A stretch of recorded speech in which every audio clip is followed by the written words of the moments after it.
Inanna, déesse de l'amour et de la guerre. La déesse Inanna, également connue sous le nom d'Ishtar, est la déesse mésopotamienne de l'amour, de la luxure et de la guerre, la protectrice d'Uruk. Elle est parfois considérée comme la déesse du ciel et de la terre. Elle est la fille du dieu de la lune Nanna, Sin, et de la déesse Rid Ningol, la petite-fille du dieu déifié Enlil. Elle a un frère jumeau extrêmement proche, le dieu de la lumière Utu, dieu du soleil Shamash, et une sœur aînée hostile. Et la déesse des enfers Ereshkigal. Elle est belle, séduisante et très majestueuse, apparaissant toujours sur des images tenant une arme à la main et marchant sur un lion avec un pied. Le tempérament d'Inanna est irrégulier, elle protège ce qu'elle aime et est également prête à détruire le mal, provoquant parfois de terribles désastres. Cependant, Ishtar a une biographie plutôt difficile sur laquelle se mettre d'accord. Dans l'épopée Gilgam, les habitants d'Uruk disaient qu'Ishtar était la fille du dieu suprême qui régnait sur le ciel, Anu. Elle est parfois considérée comme la fille du dieu de l'air Enlil.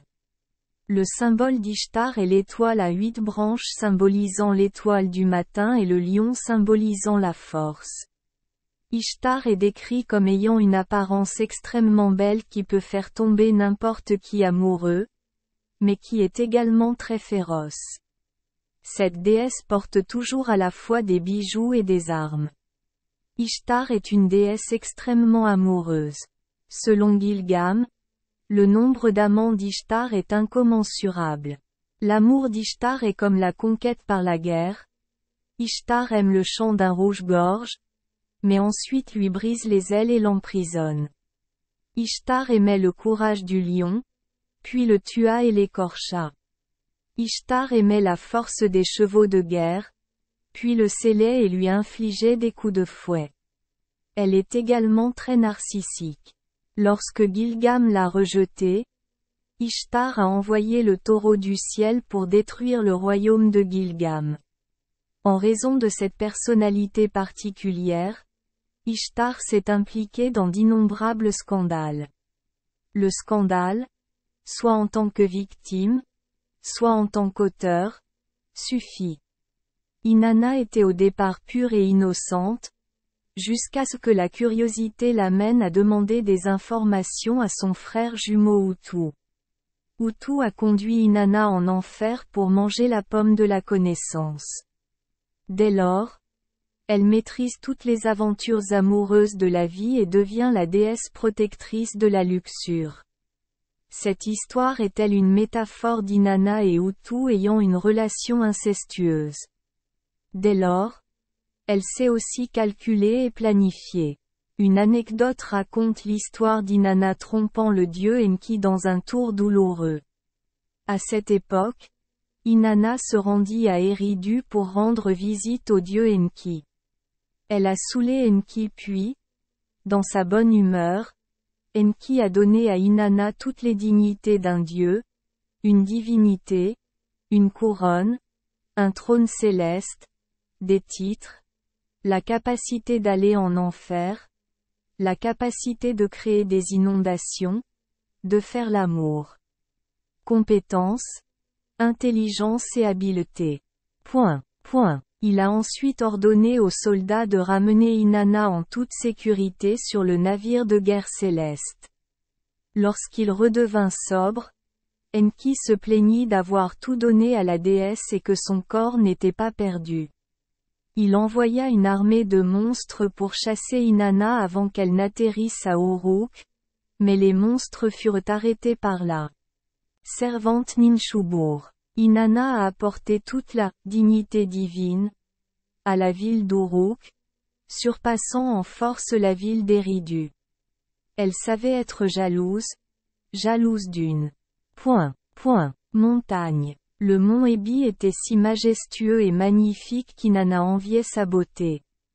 La plus belle montagne du monde, elle n'était que la deuxième plus belle du monde, Alors la déesse a donné à la montagne une pomme empoisonnée. Eh bien, elle a jeté un sort pour faire exploser la montagne. Rapide et compacte. Ensuite, elle sait aussi se mettre en colère.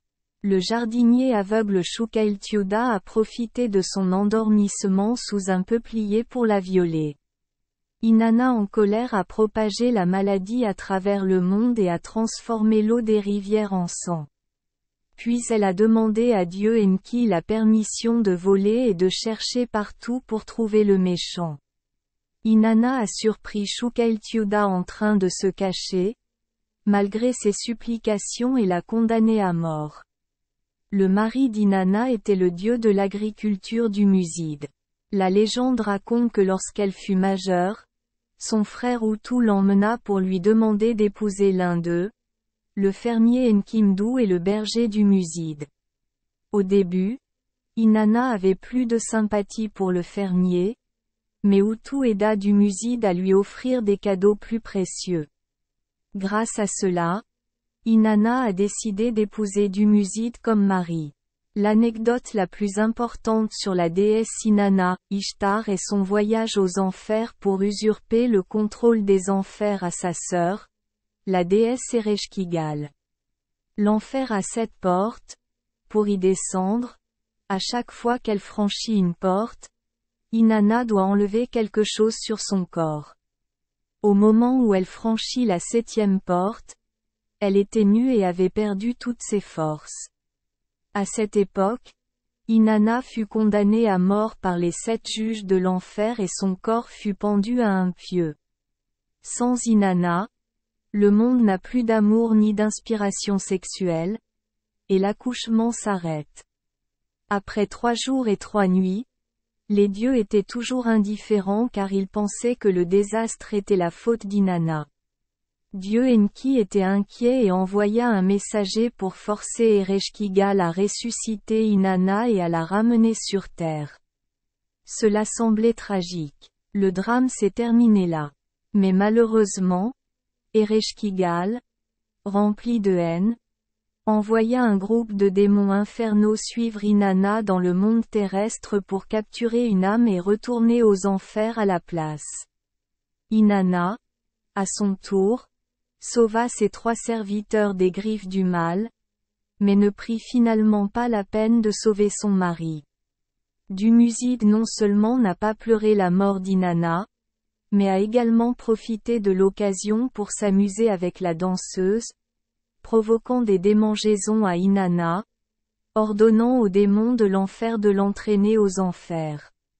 Inanna le regretta plus tard et, avec la sœur de Dumuside, Geshtiana, se rendit aux enfers pour négocier avec Ereshkigal.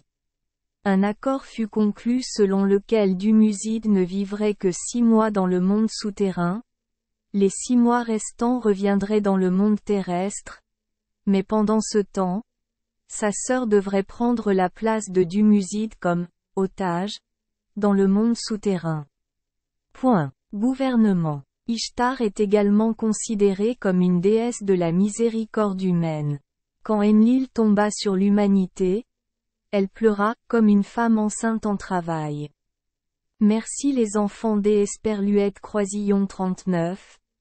Avoir écouté des contes de fées au jour Esperluette Croisillon 39. 8.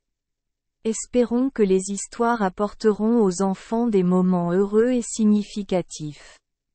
Si vous aimez notre chaîne, veuillez appuyer sur le bouton S Esperluette Croisillon 39. Abonner, pour ne manquer aucune histoire intéressante. Je vous souhaite une bonne nuit de sommeil et de beaux rêves. Rendez-vous dans la prochaine histoire.